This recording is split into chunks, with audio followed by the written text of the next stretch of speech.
Hey, good afternoon, everyone, and thank you for joining us today. I'm Desi from Clean Air Partnership, and with me today on the call are Bruce Nagy and Dylan Martel, and they will introduce themselves shortly. But I wanted to acknowledge that Clean Air Partnership is a Toronto-based organization, and we we acknowledge that the stolen land on which we operate is the traditional territory of Mississaugas of the Credit, the Anishinaabe, the Chippewa, the Haudenosaunee, and the Wendat peoples. At CAP, we recognize that many Indigenous peoples are particularly vulnerable to climate change and will be disproportionately impacted by its effects. Through our work, we are committed to disrupting ongoing approaches to climate governance that reproduce settler-colonial relations and systematically exclude Indigenous peoples from policy making. In the next minute, I wanted to share a short video with you, so hopefully we can learn something for Indigenous peoples and from Indigenous peoples. So I'm in North Bay for this Indigenous men's gathering, and it's had me thinking. Colonization has made its impact on Indigenous communities, and our men's mental health has paid as a result. Because the way we would have traditionally learned how to be a man have been taken away from us. Things like seasonal hunting, gathering, fishing, and living and learning on the land. All things we've since struggled to access. And often those who have had to step up and be that male role in community has been our women in our Two-Spirit. Our women in Two-Spirit play vital roles in our community, and they've had to pick up more responsibility because of us men having to find our way. But I believe that's changing because new young Indigenous men are coming up and changing our approaches to learning how to be good Indigenous men. Like the world, we're having to change and adapt our approaches, and we have our women in Two-Spirit to thank for how far we've come. And the men in Two-Spirit at this gathering are living examples of that change. And miigwech for watching. Thank you for watching. And lastly, our upcoming CAP events on April 13 tomorrow at 1 p.m. we'll have a workshop on applying an equity lens to green development standards. And in April 19 at 11 a.m. we have a green procurement best practices webinar. I'll share a link with you where you can register for this workshops if you're interested. And now I'm giving the word to Bruce. Bruce, you can take it away. And while he's sharing the screen, I want to invite everyone to write your Q&A or to write your questions on the Q&A box, and we'll have time after the presentations to talk about whatever you're asking. Why I can't share my, oh, there we go. Share screen. Well, welcome everybody, and thank you for coming. Much appreciated. Pretty excited today to have Dylan Martello with us from New York. Dylan worked on one of the biggest projects, well, more than one, but in this case, one of the biggest projects in the world, multi-unit residential passive house, and that's a picture of it behind his face up there in the top right.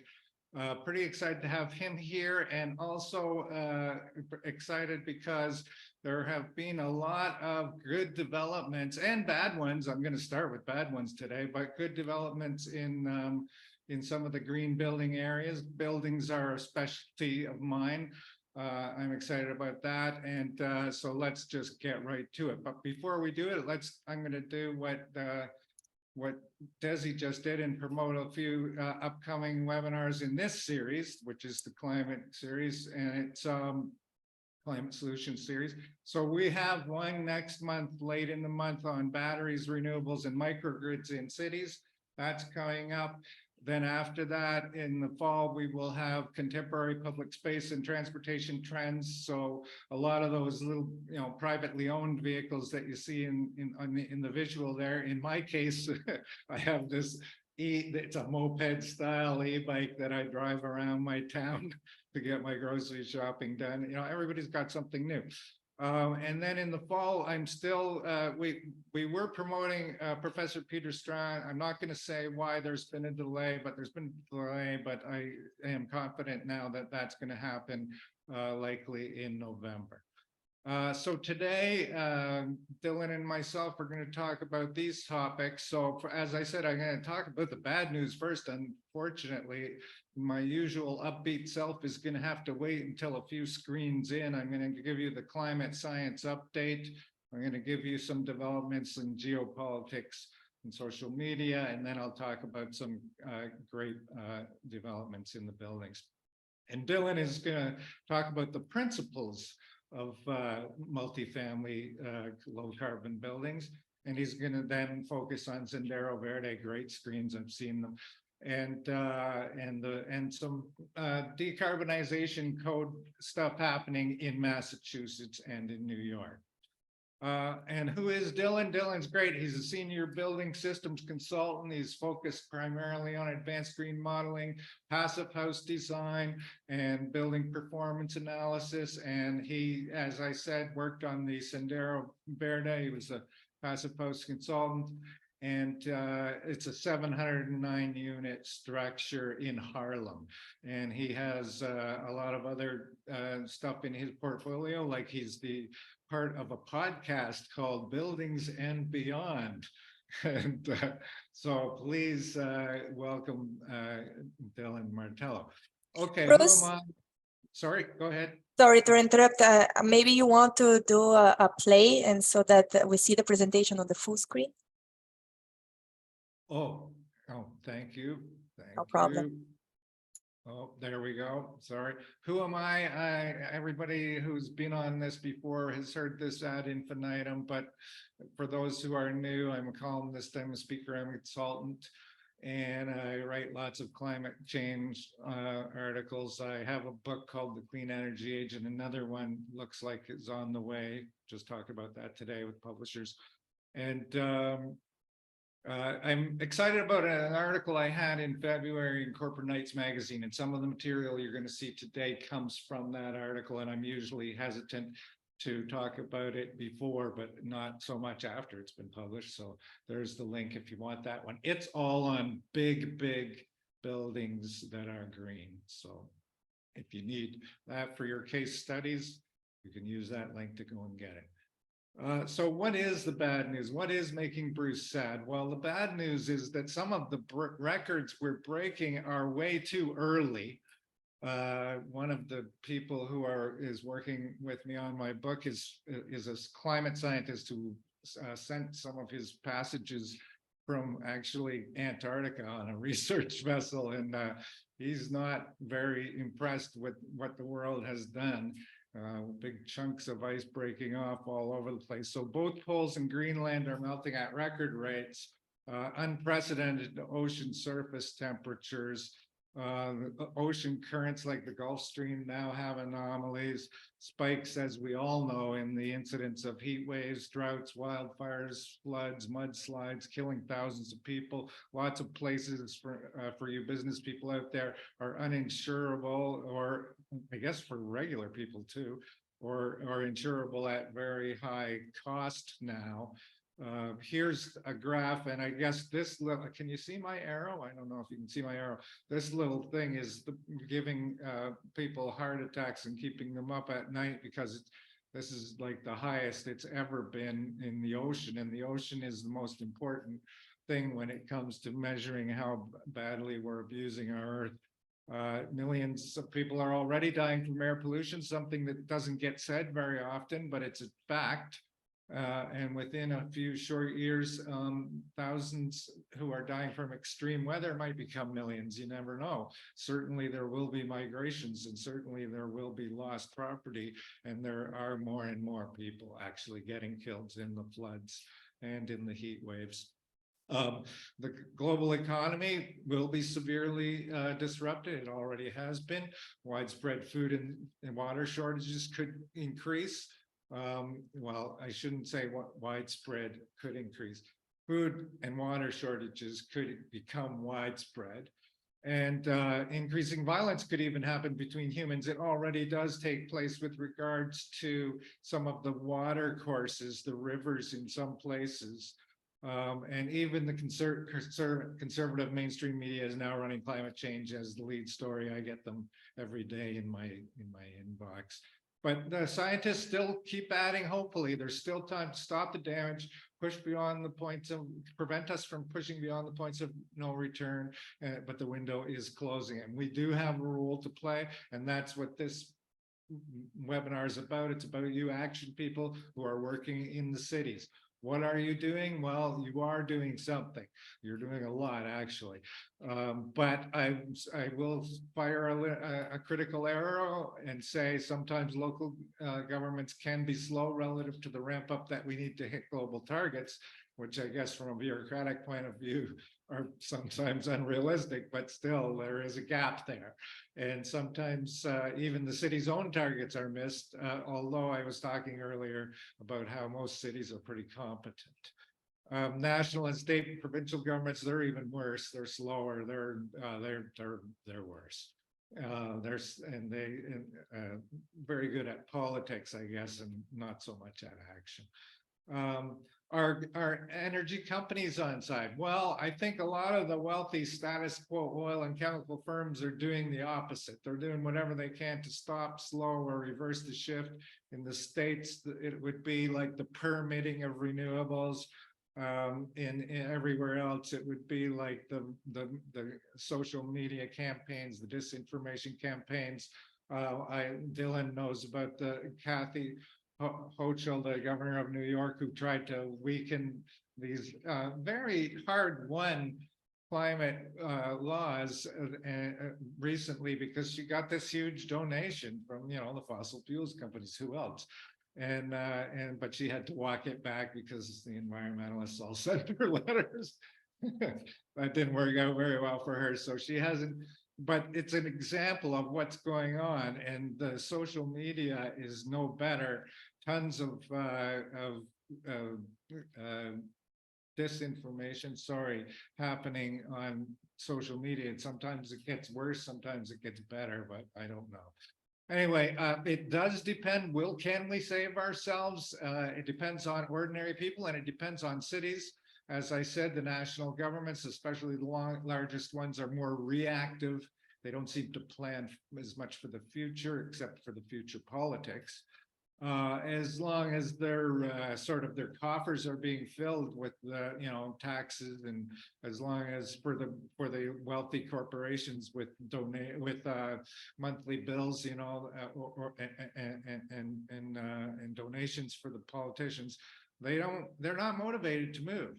So, but they do react to market demand. So the good news is the drive for electric vehicles, the electrifying of homes, that has a market impact. And that slows the revenues for Russia and the Middle East and the frackers and the big governments. And they have to go, oh, what is the reality? Maybe we should get on board. And we're going to talk about some of the ways they're getting on board, which is good too. Okay, local governments, they're reactive as well, but they're much closer to citizens. They're more nimble. They plan for the future. They're action oriented.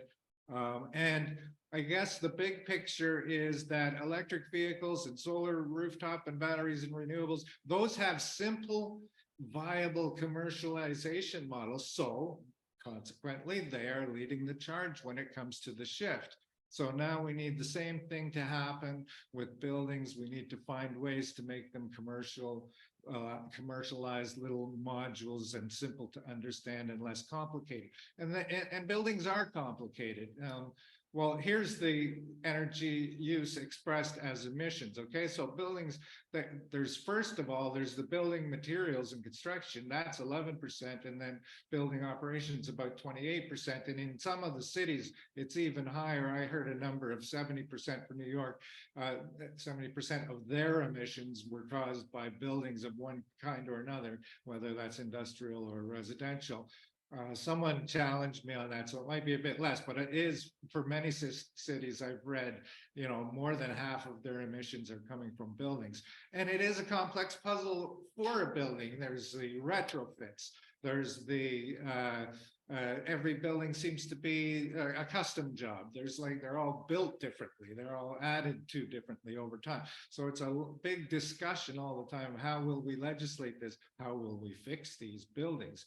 And how will we build clean new ones? That one seems to be, we seem to have that one better in hand. So for example, in Canada, glad to say that finally the PACE programs are starting to roll out here. And we've got a big award given to Charlottetown, Stratford, and one other, Wolfsburg, I think it was. And that's because they've got 400 projects completed and 150 in progress as of January. So they've been helping homeowners green their place, and it's big stuff. It's solar, it's heat pumps, it's insulation. It's exciting. So I'm happy that we finally have our PACE thing going here in Canada. Let's see, so they won an award, and then Toronto, as I spoke today actually to Jack Bolland, who's the manager of the Environment and Climate Division, and he was encouraging for me.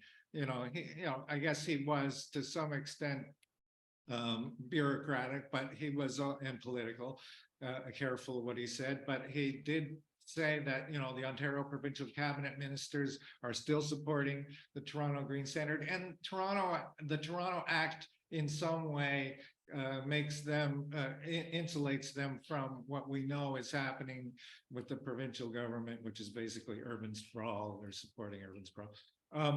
And he said we become early in the energy requirements of projects, and he's talking about the city of Toronto now, through land use processes for rezoning, site plan approvals, and that's a key for many cities.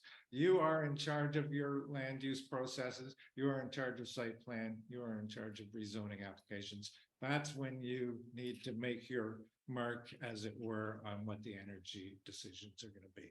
And he's saying that after years of, fighting the good fight, we are now seeing the emergence of financially solid energy developers. That's what they call them, energy developers, who view clean energy as intrinsic to their brand.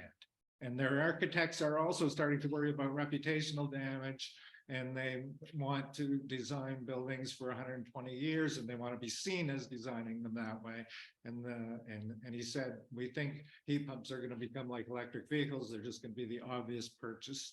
And he said, he noticed that we lead by example through the Toronto Community Housing Corporation and repurposed industrial lands like all the ones down in East Toronto and the city-owned arenas and community center. He said 5% of emissions come from city-owned assets. So they're doing what they can with their own stuff to lead by example. Why isn't my screen changing? Okay, there it is. Okay. Net zero by 2030 is the goal for Toronto. It will be pretty much impossible for a new building large building to use any significant amount of gas.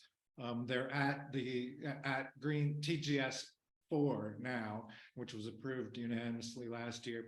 And it reflects the BC step code for any of you who are wondering. And he said that the two entities work together, they're on the phone together all the time. And he said there's another uptick coming for Toronto in 2026, which will take it to the next tier, which I guess is 5. And then the final one will be before 2030, and the city will hit net zero by 2030. And even with this number 4, it's pretty good. You don't use reference buildings. Your building has to meet the metrics, energy use intensity, insulation, and greenhouse gas intensity. So they're actual metrics now. So it's getting less voluntary and more mandatory and more specific. He talked about the technologies and said geo-exchange is probably the leading one, but also air-to-air and air-to-water. I think in the States, air-to-air and air-to-water might be getting bigger, but I might be wrong about that. And he also talked a lot about the district energy projects. We're going to talk about some of those, and I better keep rolling here. I don't want to steal Dylan's time. I'm checking my time. Okay. So Canada has finally issued their net zero ready. I'm sorry, their energy codes, and the goal, of course, is to reach net zero by 2030 as well. And they are taking a page out of, I guess, BC step code and maybe Toronto with tiers. They're using tiers, but no one has ever accused the federal government of not being good at politics, maybe accused them of not being good at action, but they do play politics well. And they're using their tiers as a sort of political thing, adopt Mr. Conservative province, because most of the provinces have conservative governments, adopt whatever you will. Sort of, some of them are more progressive than others. We have a conservative province, in Canada that actually is quite green. I think it's New Brunswick. I'm not sure, but they're sort of they're leading. It's kind of crazy. But anyway, the NACB, Kevin Lockhart, he's research manager at Efficiency Canada. He did an interview, and I'm pulling some of these things from his interview in there, and he talked about the new codes, and he said that the federal government is hoping for a conversation between the provinces and the cities. He wants the cities to push the provinces. He wants them to encourage the adoption of that top tier, the most difficult tier, by the provinces, so that they can attack the worst buildings first. And he suggested all these things that cities could do on their own. Help conduct the compliance studies, which is part of that process. Make amendments during the provincial adoption process. Make adjustments to land use and setbacks. That's what you can do in your own city at home. Build awareness, and he pointed to the British Columbia success with the energy subcode and their awareness campaigns all around that. And he also said that utilities can offer that cities and provinces and states can encourage their utilities to offer energy modeling and coaching for building officials. And lots of programs are being run through utilities, the more progressive ones. And then he mentioned these tools down here at the bottom.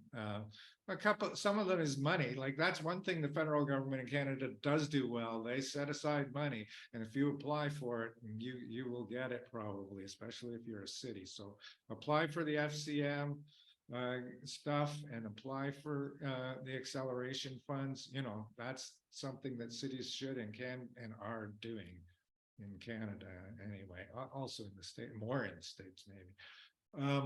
And here's an example of a state which they adopted the building code, and it's updated every 3 years. So it requires, this is Washington State, now requires energy efficient heat pumps for space and water heating in all new residential buildings, and that's this year. It takes effect. So that's an example. They're saying 12.1 million metric tons of carbon dioxide will be saved just by adopting those building codes. Let's see. So what are the biggest cities? Where are we at with time? Okay. The biggest cities are, well, I guess the C40 cities are big cities by definition, and they're all listed here, and they are moving aggressively. They are banning gas. They are incentivizing electricity in buildings. They're introducing building efficiency standards and emissions performance standards. So 2 ways that you can sort of attack that. And then they're doing what I've just discussed. They're capitalizing on land use powers, and they're set an emission target. Not everybody has, but I think it's down here on my screens in Canada, in Ontario anyway. 600, more than 600 municipalities have set targets. Let me go back. Oops, I'm messing up here. And some of the sort of semantic ways that you can do, well, first of all, actual ways you can prepare your infrastructure, you can create a fuel switching regulatory framework within your city, you can connect the appliance program, and now we're getting into the semantics, to health, energy poverty, skills development, and the health, and ending gas, same thing, the benefits, climate, health, resilience. So those are all starting to move into the area of public relations. Embodied carbon, these are what some of the C40 cities are doing, the most progressive ones. And I see there that it's like 50% they're cutting embodied emissions in all new buildings in some of those very progressive cities. And then Vancouver and Austin around 40%. So that's a way to go and a difficult nut to crack, but it's one that we have to do. So now I'm getting into sort of the very happy news from my point of view, which is that there are lots of projects now coming out as a result of the actions of cities. So the seniors housing retrofit in Hamilton, I've talked about that in many of my webinars. That one, I guess the notable fact about that one is, well, of course it's heat pumps, it's passive house, it's got all kinds of great technology in there. But I think for me, the notable fact is they decided not to level it. They knew they had to basically gut it. They knew they were adding insulation to the outside, so they were basically rebuilding the building, but they didn't gut it. They kept the skeleton, and I was told they saved $11 million, half the cost, plus all that embodied carbon. So that was a smart decision and one that needs to be made more often. The building on the right is Dylan's building. I'm not going to talk about it. I let him talk about it. Building, these ones down at the bottom are all multi-unit passive houses. The one on the left bottom is pretty old. The one in the middle is in Ontario. And the one on the right is Chris Benedict, who is a hero of mine. She's just wrapping up 9 buildings in New York. They're all retrofits. Tenants mostly in place. You only have to leave for a week or two sometimes. And she's very inspiring. She's got a whole list of projects backed up behind. That one's called Casa Passiva, and it's 9 buildings, as I said, and she's got a whole bunch of building projects coming behind that are all pretty much retrofits and all very green. On the private sector side, that's Cornell on the left. I guess that's institutional side, not private sector. But they built the residence there. I think Dylan's company may have had some involvement in that. And also, and it's a passive house. And then the Toronto condos, that's the utility model. They're popping up everywhere. There's a couple dozen of them now, not just condos, but mostly condos. This one, these are by the utility model. For those who I haven't said this to before, what they did in Ontario was some of the big drillers got partners, deep-pocketed wind developing companies and people with money, and they financed. They tried to sell geo to developers for years. Developers weren't buying, so they decided, well, we will, instead of increasing your capital budget, we'll decrease it. We will own the system. We will maintain the system. We will invoice the tenants. We will become the de facto utility, but it'll be a geothermal and it'll be underneath your condo. And so they all of a sudden just started selling like crazy. The one on the right is the biggest probably passive house in the world still. It's in Boston. I think Dylan's company is involved in that. And the one at the bottom is a favorite story of mine. This is a man who, he's a real estate developer in the East Beaches in Toronto all his life. And then he has a daughter who I think she's an artist or something, doesn't make much money. He wanted to leave something for her. So he said, well, I'm going to be a developer at the end of my career. He thinks he's at the end of his career. Well, that's a pretty recent picture. So I don't think he's at the end of his career, but he thinks he is. And he's built this building and it's got solar on the roof. It's got geo underneath it. It's got a VRF system. It's all green. And he says it costs nothing to operate. And all of a sudden he heard about Ukrainian families immigrating to Canada. So he started getting them as tenants. He says they're great tenants. It's just, I love that story. Anyway, moving along. We have single family geo all over the place. The one in the middle is Dandelion in Massachusetts and Connecticut and New York. They've got more than 1,000 installs. They're just expanding. Then the Mattamy homes in Toronto, they won't tell anybody much about theirs. And down at the bottom, some American ones in Florida and in Austin, Texas. I'm at 229. I'm almost out of time. And then there's the huge communities. The one on the bottom right is sewage heat reclaim in BC. Mississauga on the bottom left. The other 3 are geo. Blatchford in Edmonton, they had some problems because the developers got greedy and overpriced the properties, and they're $200,000 more than average. But I think it'll all work out in the end. They're making some adjustmts now. Emblematic projects, Parliament Hill is going to be a lot of geo and a lot of Quebec Electric Power. They're building a plant on the Gatineau side, and U of T. And then Okay, so all the rest of these can be considered reference screens. Well, it's not even about buildings. It's just about other city stuff. A lot of it's from my previous webinars. And just to encourage you, I said bad things about national governments earlier, but China is hitting its targets early on both renewables and electric vehicles. Europe, even though it cut its gas imports, it didn't just start buying them all from the US, it actually cut gas consumption by about 25%.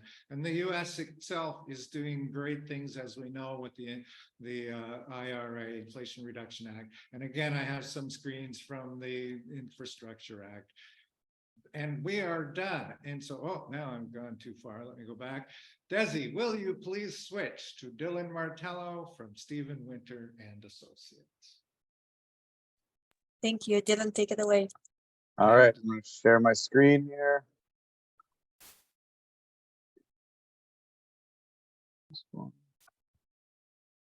Okay, you all should be able to see my screen. Please let me know if not. Just switch something.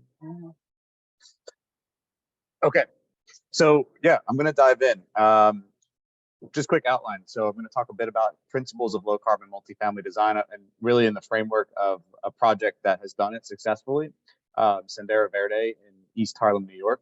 And then Bruce touched a lot on where codes are going, where they've been and where they're headed to. I'm going to dive slightly deeper into Massachusetts and New York and highlight how they're really taking the next step in the states for decarbonization goals. So low carbon multifamily design, I come from a background of passive house. So if you're not familiar with it, it's really the most rigorous energy standard for buildings in the world. We're talking about reductions in heating energy use in buildings compared to a typical building, upwards of 70 to 90%. And whole building energy usage, we're seeing projects that are built and designed and built to this level consume upwards of about 50% less than the typical building stock. So we know this works. We're just focused on how to implement this at a level and scale that has impacts in the industry and really for the planet. So what does this mean for multifamily design? Well, really, I think this diagram summarizes this in 6 main principles. So the first being we want to build airtight. So the building is essentially designed to be like a thermos that we control air in and out of it with our ventilation system. What makes that work properly is an airtight building. Buildings that are leaky are suspect to durability challenges. They're suspect to indoor air quality challenges, and really energy efficiency is another huge part of that. So air tightness is one of the core concepts here. A low carbon passive house type building is going to be about 5 or 10 times more airtight than a typical building. So much more airtight. High performance windows and doors. So when we talk about the building's envelope or enclosure, again, that thermos, the windows and doors are the weak point in the building in terms of actual R value or U value, the amount of thermal conductivity of those windows. So high performance windows, typically for projects, definitely in Canada, and certainly in the northern parts of the US, you're looking at triple pane windows most often to satisfy those requirements.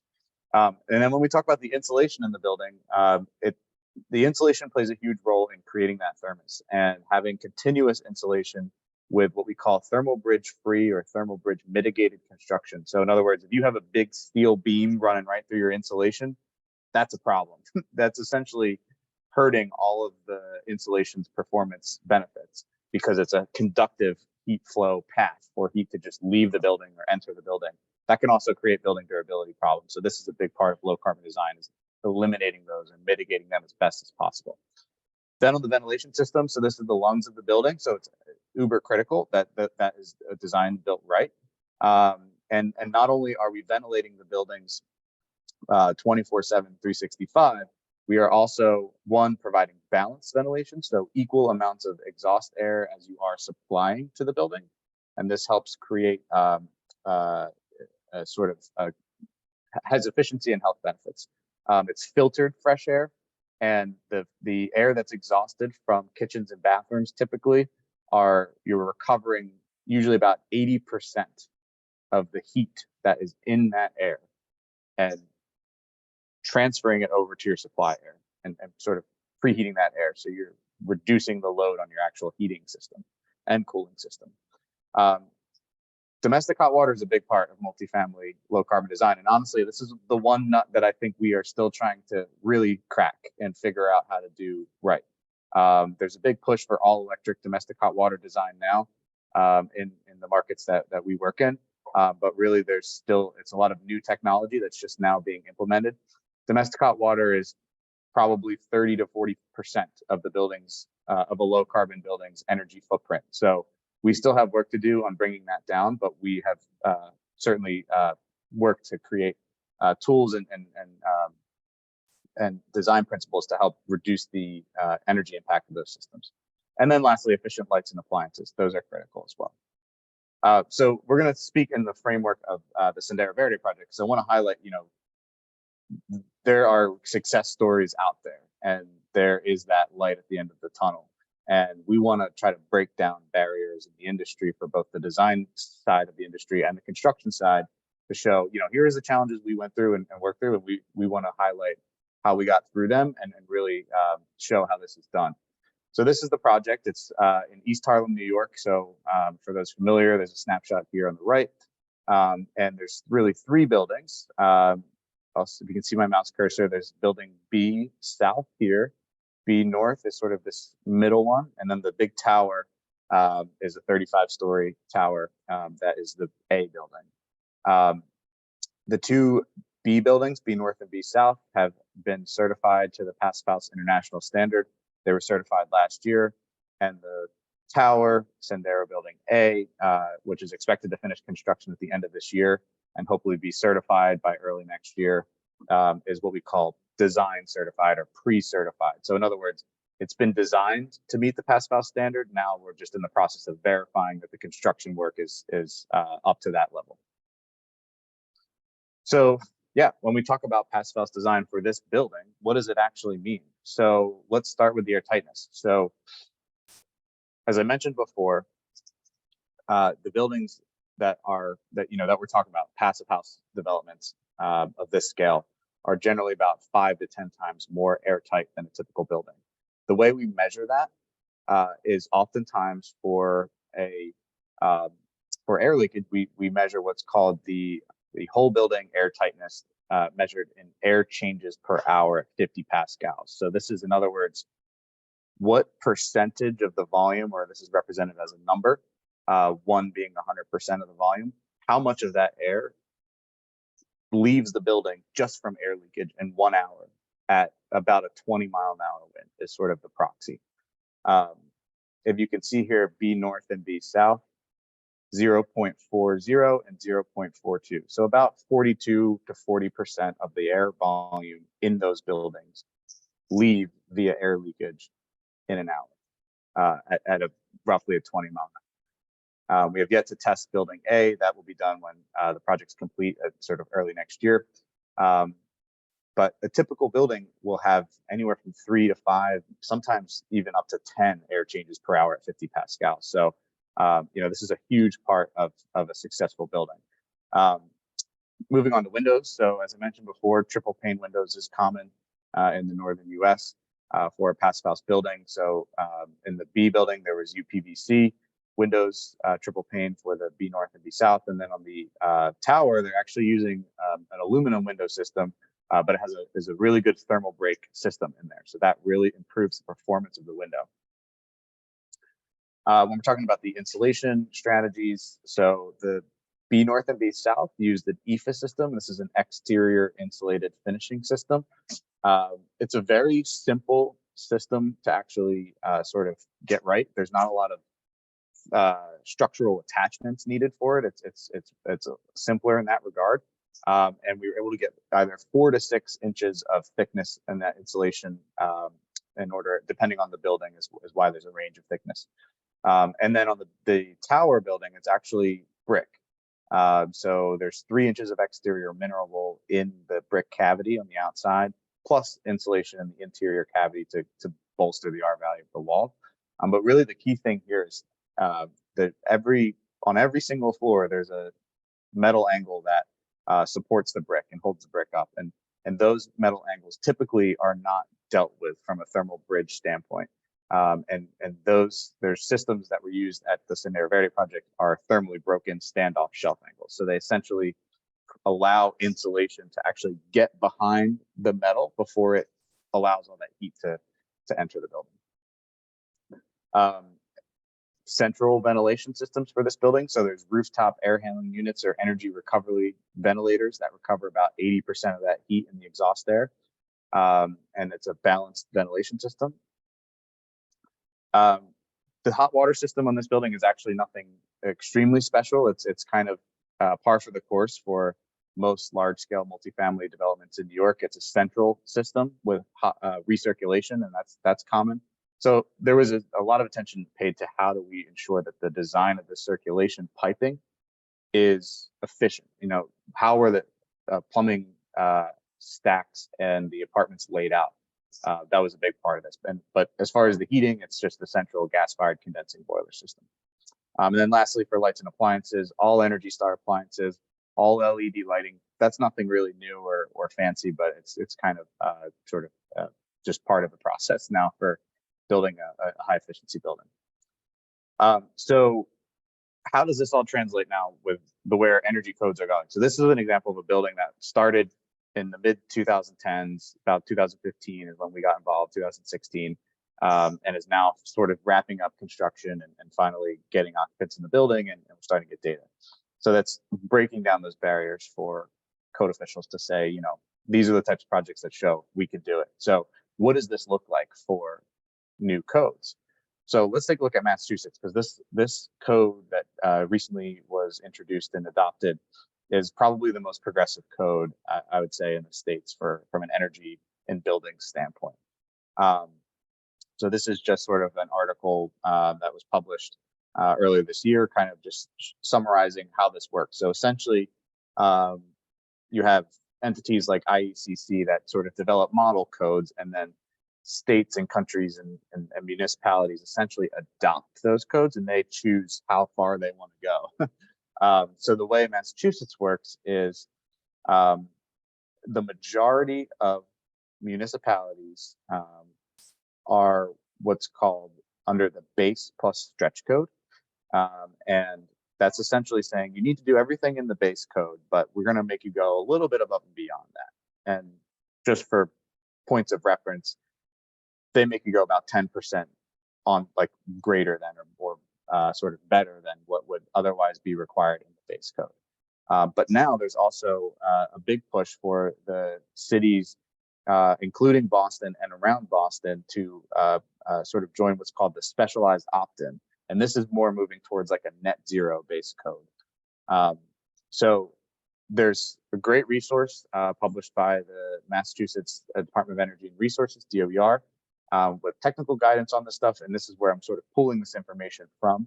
But I do have a link in here, so when this gets circulated, you can check it out to really see the bones of how this code works. But to summarize, sort of as part of the base and stretch code, so again, this applies to the majority of the Massachusetts communities. There's 4 compliance pathways that you need to choose, or depending on your building's size and typology, it will really dictate which pathway you go down. But these are the 4 pathways.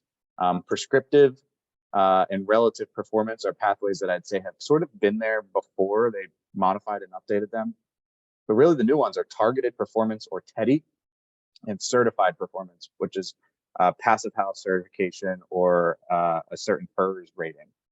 These are new, and these take elements of passive house and the way, specifically the TEDI metric, which is essentially a thermal energy demand intensity.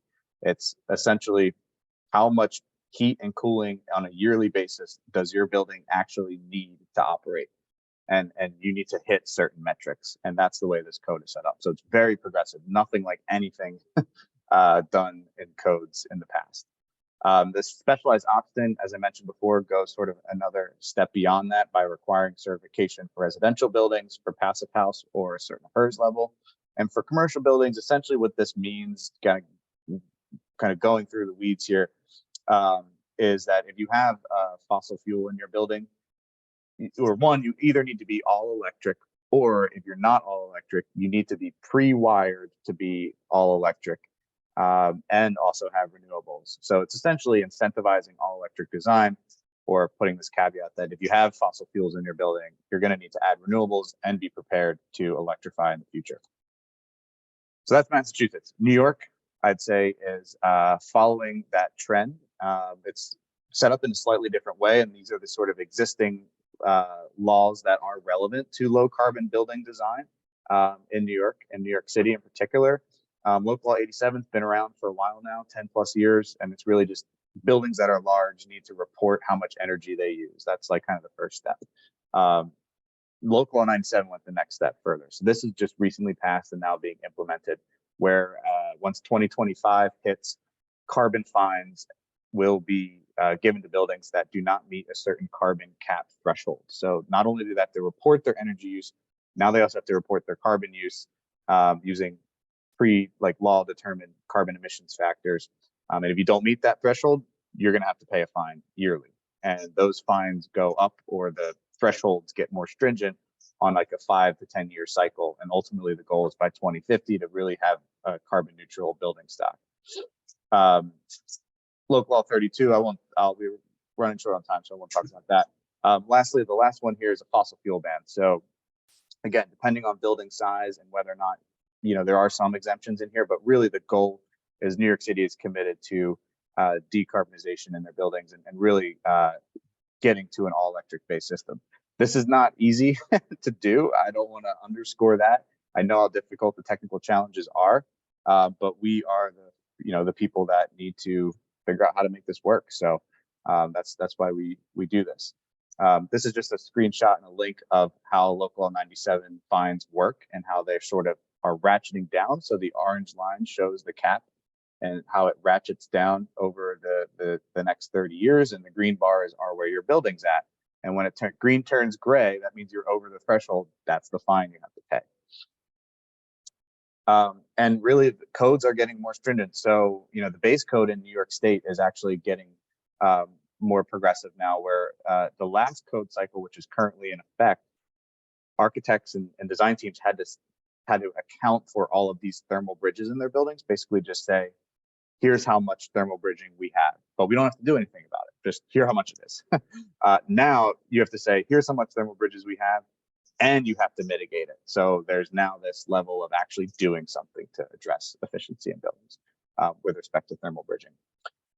Improved envelope performance is required. Air leakage thresholds have come down by 50%.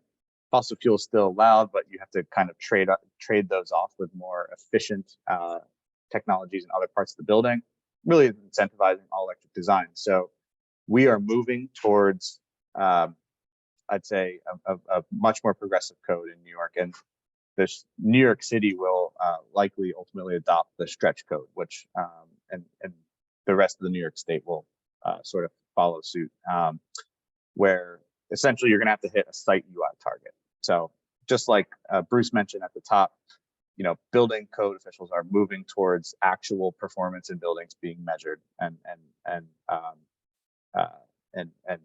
that being sort of the code standard. So really exciting stuff, exciting times, and yeah, let's get to your questions, because I'm sure you probably have a lot of them. Thank you so much, Dylan, for this presentation. It is so inspiring to see the codes going in that direction. Hopefully they starting New York, Boston, so moving up, hopefully they're going to reach Canada as well, and we'll have this codes here as well.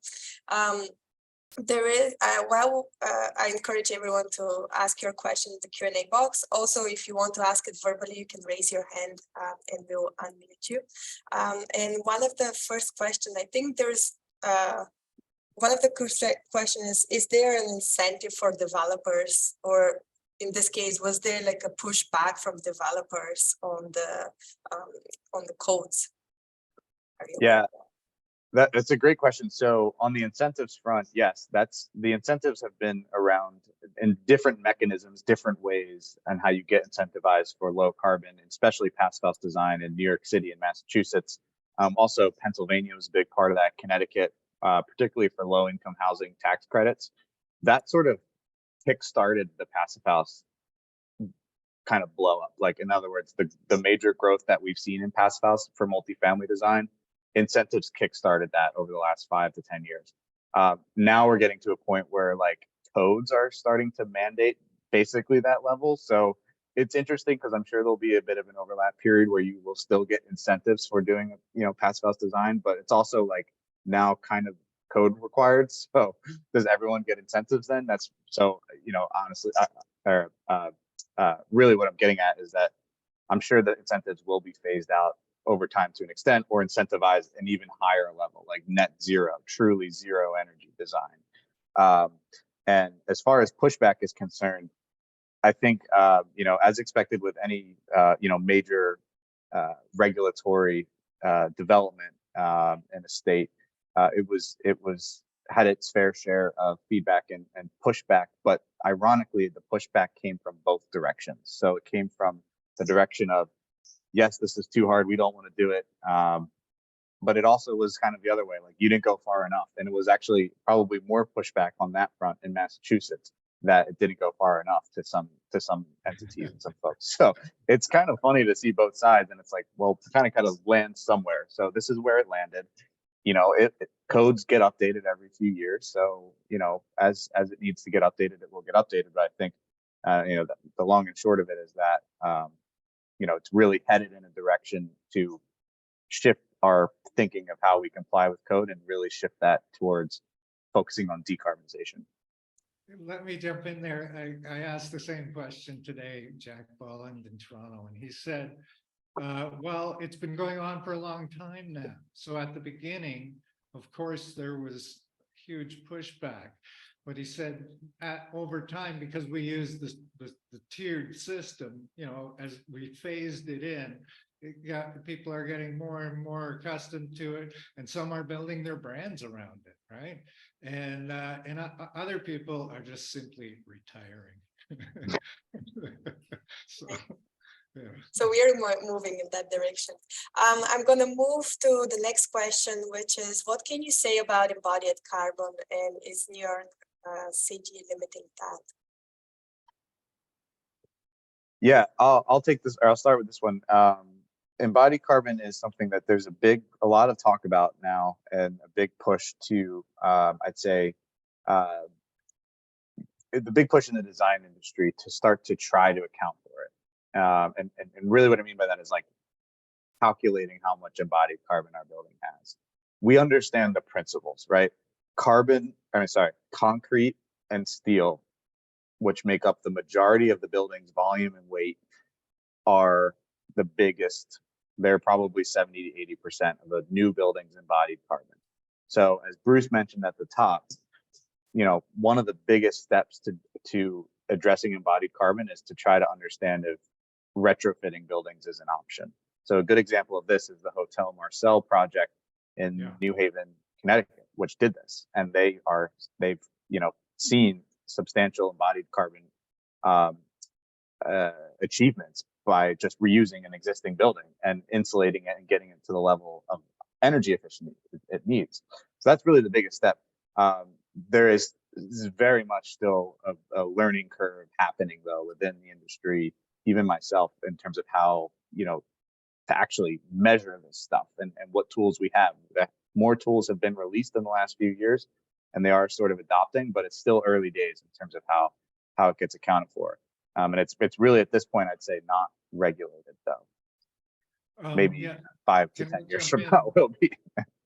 As I said, I think it's a tough nut to crack, and it is sort of becoming more popular now because I guess we dealt with new construction and retrofits first. But one of the things, a huge company in Mississauga near Toronto called PCL, it's a big construction company.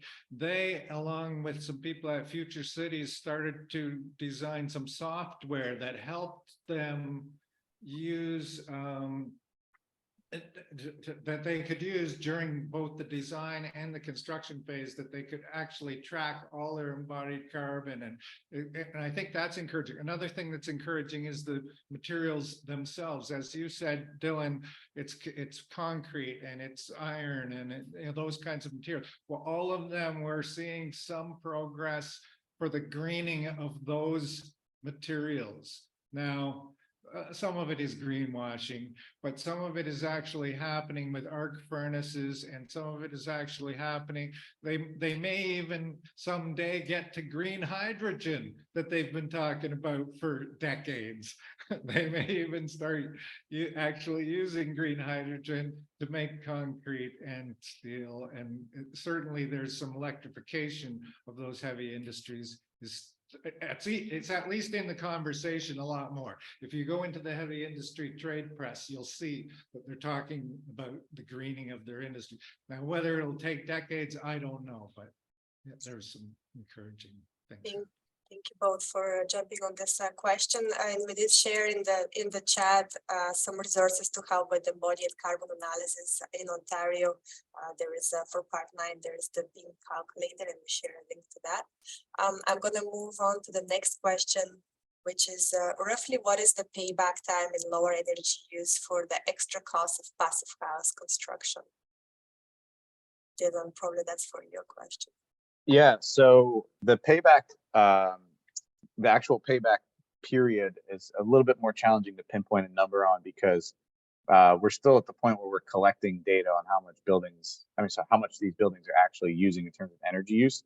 The early returns that we were seeing, as I mentioned at the top, is sort of that 50% reduction versus typical buildings. It's a little bit trickier when you talk about payback, especially because keep in mind we just spent 45 minutes talking about how the code is getting extremely tight, or extremely more energy efficiency focused. So what's your baseline for payback is another question that needs to be answered. What I can say though is generally what we've seen when we've seen cost studies done is that the premium for passive house generally falls within a 3 to 5% range. It can go from anywhere from 0. We've seen projects that have actually come in cheaper with passive house design. Pennsylvania has really good data on projects such as that. All the way up to 12% we've seen on some other projects, but really the majority of projects are about 3 to 5%. The one project we did see a payback analysis on and has data on is actually a project. It's a retrofit project in Sri Lanka of an existing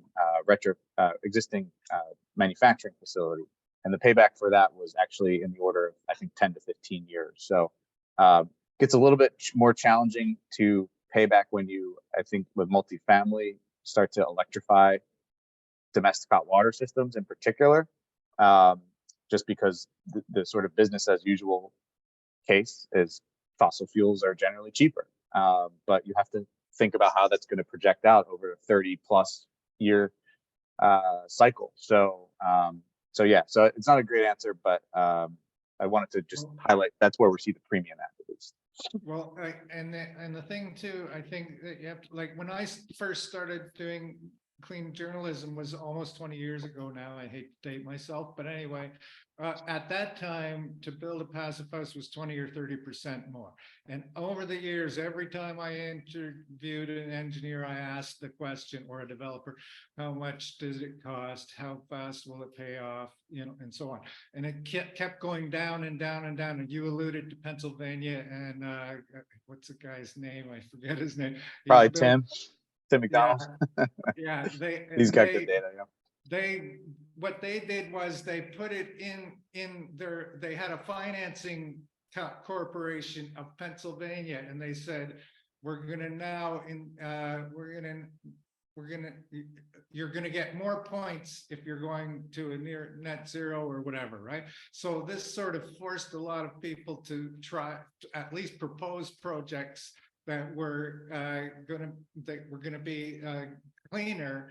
And all of them a lot of them were affordable housing. And so a lot of them were like, the budget couldn't go up too much, right? And so they started off with the budgets maybe 3, 4, 5% higher.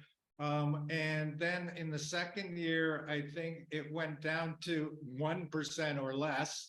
And in the third year, they already were making them for less than the cost of a conventional building.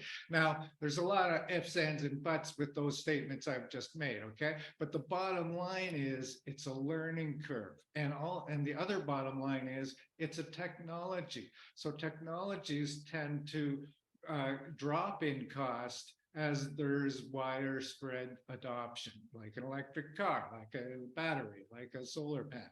They all go down in price when the adoption increases, unlike extraction from the ground, which just the costs just keep going up, right? So those are hopeful signs. And it is what on your point of a premium that costs like 3 to 4%. This was confirmed lately with the passive house examples, maybe in the last 2 or 3 webinars we had, and it was confirmed in each of the projects that more or less around the 3 to 4% is more premium. I want to add one more thing. The definition of payback. Really, are we talking about payback, or are we talking about payback on saving the planet here, right? What about all the costs of health? What about all the costs of damage? What about all the costs of storm? Like the bigger picture is the payback is huge. Right. We are at the end of the webinar, and I don't want to hold anyone for longer, but I want to thank Dylan and Bruce for your time and for your presentation. It was great and inspiring. I think even though Bruce started with some negative news, I think overall I'm happy to finish with positive and thinking that we are going in the right direction, and we will have time to fix all of that. We just need more momentum. Yeah, and I think we are in the momentum right now. So I will conclude being like positive about moving forward. Thank you very much, Dylan and Bruce, for your time. Thanks everyone for joining us. Stay tuned for more of our workshop. And thank you to Gabby, and thank you, Dylan, so much for coming on. I really appreciate it. You guys are great. Absolutely, yeah, pleasure. Have a good afternoon, everyone, and thank you.